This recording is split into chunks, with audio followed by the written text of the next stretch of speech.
لا تقم فيه أبدا لا مسجد أسس على التقوى من أول يوم أحق أن تقوم فيه رجال يحبون أن يتطهروا والله يحب المطهرين. آپ اس مسجد میں کبھی کھڑے نہ ہوں، البتہ جس مسجد کی بنیاد پہلے روز سے تقوی پر رکھی گئی ہے وہ اس بات کی زیادہ حقدار ہے کہ آپ اس میں کھڑے ہوں. محبوب آپ اس مسجد میں کھڑے نہیں ہوں گے، بلکہ آپ اس مسجد میں جس کی بنیاد پہلے روز سے تقوی کی بنیاد پر رکھی گئی ہے وہ مسجد اس بات کی زیادہ حقدار ہے محبوب کہ آپ اس میں کھڑے ہوں. اس میں ایسے مرد ہیں جو خوب پاکیزہ ہونے کو پسند کرتے ہیں. اس مسجد کے اندر اس مسجد کا ایسے مردوں سے تعلق ہے جن کی پاکیزگی کو اللہ بیان کر رہا ہے، جن کی پاکیزگی کو اللہ بیان کر واللہ، اور اللہ زیادہ پاکیزگی حاصل کرنے والوں کو پسند فرماتا ہے. پاکیزگی میں بھی پھر مختلف درجے ہیں، تو پاکیزگی میں جو زیادہ پاکیزگی حاصل کرنے والے ہیں اللہ ان کو پسند فرماتا ہے، زیادہ پاکیزگی حاصل کرنے والوں کو اللہ تعالیٰ پسند فرماتا ہے. اچھا، اب اس آیت میں نبی کریم صلی اللہ علیہ وسلم کو منافقوں کی بنائی ہوئی مسجد درار جو ہے اس میں کھڑے ہونے سے منع کر دیا گیا، اس میں جانے سے منع فرما دیا گیا، کیونکہ وہ مسجد مسلمانوں کو نقصان پہنچانے کے لیے بنائی گئی تھی، کفر کرنے کے لیے بنائی گئی تھی، مسلمانوں میں تفریق اور پھوٹ ڈالنے کے لیے بنائی گئی تھی، اور جو شخص اللہ اور اس کے رسول سے جنگ کرتا تھا اس کی ایک رہائش کی صورت اختیار کرنے کے لیے بنائی گئی تھی، تاکہ وہ چھپ چھپا کر وہاں پر آئے اور ان منافقوں کو مانیٹر کرے اور ان کے پلان کو آگے لے کر چلے جائیں سے. تو امام ابو جعفر محمد بن جریر طبری نے کہا کہ ان مختلف روایتوں میں وہ کہتے ہیں جس کی بنیاد تقوی پر رکھی گئی ہے، فرمایا گیا آپ اس میں کھڑے ہوں، اس میں جائیے. کہ راجح قول یہ ہے کہ مسجد تقوی مسجد نبوی ہے، مسجد تقوی مسجد نبوی ہے. کچھ کہتے ہیں مسجد قباء ہے، وہ کہتے ہیں کہ نہیں، مسجد تقوی جو ہے یہ مسجد نبوی ہے. تو اور اسی طرح حضرت سہل بن سعد رضی اللہ تعالیٰ عنہ بیان کرتے ہیں کہ نبی پاک صلی اللہ علیہ وسلم کے زمانہ مبارک میں دو لوگوں کا آپس میں اختلاف ہو گیا کہ وہ کون سی مسجد ہے جس کی بنیاد روز اول ہی سے تقوی پر رکھی گئی تھی، جس کا اس آیت کے اندر ذکر کیا گیا. دو بندوں کا آپس میں اختلاف ہو گیا جن سے. ایک شخص کہنے لگا، مسند احمد شریف کی حدیث ہے یہ، ایک شخص کہنے لگا کہ وہ مسجد نبوی ہے، دوسرے شخص نے کہا کہ نہیں وہ مسجد قباء ہے. پھر وہ دونوں بندے نبی پاک صلی اللہ علیہ وسلم کی خدمت میں حاضر ہوئے اور اپنا جھگڑا یا اپنا اختلاف بیان کیا کہ میں کہتا ہوں کہ وہ مسجد نبوی وہ مسجد ہے جو پہلے دن سے تقوی کی بنیاد پر جو رکھی گئی تھی، بنائی گئی تھی، اور یہ کہتا ہے کہ نہیں وہ مسجد قباء ہے. اور آپ سے ہم اس کے متعلق پوچھنا چاہتے ہیں، تو نبی پاک صلی اللہ علیہ وسلم نے فرمایا وہ مسجد میری مسجد ہے، وہ مسجد میری مسجد ہے. تو حضرت ابی بن کعب بیان کرتے ہیں کہ نبی پاک صلی اللہ علیہ وسلم سے اس مسجد کے متعلق سوال کیا گیا جس کی بنیاد تقوی پر رکھی گئی ہے، تو آپ نے فرمایا وہ میری مسجد ہے، وہ میری مسجد ہے. تو نبی پاک صلی اللہ علیہ وسلم نے معین فرما دیا کہ جس مسجد کی بنیاد تقوی پر رکھی گئی ہے وہ میری مسجد ہے، یعنی مسجد نبوی، یعنی مسجد نبوی. تو حضرت انس بن مالک رضی اللہ تعالیٰ عنہ بیان کرتے ہیں کہ نبی پاک صلی اللہ علیہ وسلم نے فرمایا کسی شخص کا اپنے گھر میں نماز پڑھنا ایک نماز کا ثواب،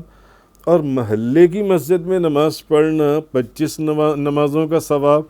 اور جامعہ مسجد میں جا کر نماز پڑھنا 500 نمازوں کا ثواب، سنن ابن ماجہ شریف،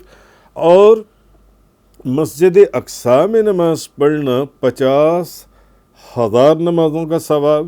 اور میری مسجد میں نماز پڑھنا وہ بھی 50,000 نمازوں کا ثواب، اور مسجد حرام میں نماز پڑھنا وہ 1,00,000 نمازوں کا ثواب ہے. مگر مسجد تقویٰ جو یعنی جس کی بنیاد تقوی کے اوپر پہلے دن سے رکھی گئی، وہ پھر حضور نے فرمایا مسجد نبوی ہے۔ لیکن ایسا نہیں کہ مسجد قباء شریف کے فضائل کچھ کم ہیں، مسجد قباء کے فضائل اپنی جگہ ہیں۔ حضرت عبداللہ بن عمر رضی اللہ تعالیٰ عنہما بیان کرتے ہیں کہ اللہ کے رسول ہر ہفتے والے دن مسجد قباء جاتے تھے، ہر ہفتے کو مسجد قباء جاتے تھے، یہاں تک کہ اگر سوار ہوتے تب، اور اگر پیدل جانا پڑتا تو پیدل بھی جاتے مسجد قباء شریف کے اندر۔ اس لیے جو لوگ حج پر جاتے ہیں، عمرے پر جاتے ہیں، آپ نے دیکھا وہ ہفتے والے دن ضرور مسجد قباء شریف میں جاتی ہیں۔ اور حضرت عبداللہ بن عمر بھی اسی طرح کیا کرتے تھے، ان کا بھی وہی عمل تھا کہ وہ بھی ہفتے کو نبی کریم صلی اللہ علیہ وسلم کی سنت کو پورا کرنے کے لیے مسجد قباء میں جایا کرتے تھے جو ان سے۔ تو حضرت اسود بن حضیر رضی اللہ تعالیٰ عنہ بیان کرتے ہیں کہ نبی پاک صلی اللہ علیہ وسلم نے فرمایا مسجد قباء میں نماز پڑھنے کا اجر عمرے کے برابر ہے، یعنی جس نے مسجد قباء میں جا کر نماز پڑھی عمرے کے برابر ہے۔ اور اس کے بعد اللہ تعالیٰ نے فرمایا، یعنی آگے اس آیت میں، کہ اس قباء میں، اس مسجد قباء میں ایسے مرد ہیں جو خوب پاکیزہ ہونے کو پسند کرتے ہیں، اور اللہ زیادہ پاکیزگی حاصل کرنے والوں کو پسند فرماتا ہے۔ اللہ تعالیٰ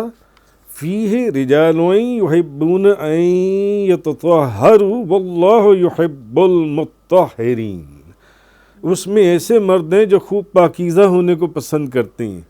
اور اللہ زیادہ پاکیزگی حاصل کرنے والوں کو پسند کرتا ہے۔ مسجد قباء کے اندر جو ان سے ایسے لوگ ہیں جو زیادہ خوب پاکیزہ ہونے کو پسند کرتے ہیں، اس کا مطلب ہے پاکیزگی کے بھی درجے ہیں، اور اللہ زیادہ پاکیزگی حاصل کرنے والوں کو پسند فرماتا ہے۔ آگے یہ فرمایا گیا کہ نبی کریم صلی اللہ علیہ وسلم نے اصل میں اہل قباء سے پوچھا، وہاں جو لوگ رہتے تھے مسجد قباء کے پاس، حضور نے پوچھا کہ اللہ تعالیٰ نے تمہاری پاکیزگی اور تمہاری نظافت کی تعریف کی ہے، اللہ نے تمہاری پاکیزگی کا بیان کیا قرآن کے اندر، اور تم میں ایسی کون سی خصوصیت ہے، تم ایسا کون سا کام کرتے ہو، ہیں تو سارے مسلمان، تو تم ایسا کون سا کام کرتے ہو کہ تمہاری پاکیزگی اور نظافت کا اللہ نے ذکر کیا۔ انہوں نے عرض کیا، انہوں نے کہا یا رسول اللہ، اصل میں بات یہ، ہم قضاء حاجت کے بعد، بھئی پتھروں سے بھی استنجا ہو جاتا ہے اور طریقے، ہم قضاء حاجت کے بعد پانی سے استنجا کرتے ہیں، تو یہ ان کی نظافت طبعی کی دلیل ہے کہ پوری، جس سے ایک انسان کو پانی سے ویسے بھی ایک لا شعوری طور پر بھی بندے کو پوری سیٹسفیکشن حاصل ہو جاتی ہے، یعنی گو کہ آپ مٹی کے ڈھیلے بھی استعمال کر سکتے ہیں اور جون سے طریقے، مگر پانی سے جو آپ کو سیٹسفیکشن حاصل ہوتی ہے، میرا خیال ہے سائیکولوجیکلی بھی وہ آپ کو ویسے نہیں۔ تو انہوں نے کہا کہ ہم قضاء حاجت کے بعد پانی سے استنجا کرتے ہیں، یہ ان کی نظافت طبعی کی دلیل ہے۔ جب وہ اس معاملے میں یعنی اتنے محتاط، تو ان کے بدن اور لباس کی صفائی کے بارے میں، یعنی اس معاملے میں اس وقت، حالانکہ اس وقت زیادہ تر لوگ مٹی کے ڈھیلے وہ استعمال کرتے تھے، تو اس سے معلوم ہوا کہ جو شخص جسمانی صفائی اور نظافت کا خیال رکھتا ہے، اللہ کے نزدیک بھی وہ شخص قابل تعریف ہے، وہ بندہ اللہ کے نزدیک بھی قابل تعریف ہے جو اپنی پاکیزگی کا خیال رکھتا ہے، جو اپنی نظافت کا خیال رکھتا ہے، جو اپنی پاکیزگی کا غالباً میں نے ایک حدیث میں پڑھا، اس میں ہو سکتا ہے لفظ آگے پیچھے ہو جائیں، بہت عرصہ پہلے، غسل جنابت جیسے ہی واجب ہو جو بندہ فوراً غسل کر لے، یہ نہ ہو کہ صبح کا انتظار کرتا رہے، فوراً غسل کر لے، وہ قیامت والے دن اللہ سے گناہوں سے پاک ملے گا وہ بندہ جو ان سے ہے۔ بہرحال یہ نبی کریم صلی اللہ علیہ وسلم آپ نے یہ فرمایا۔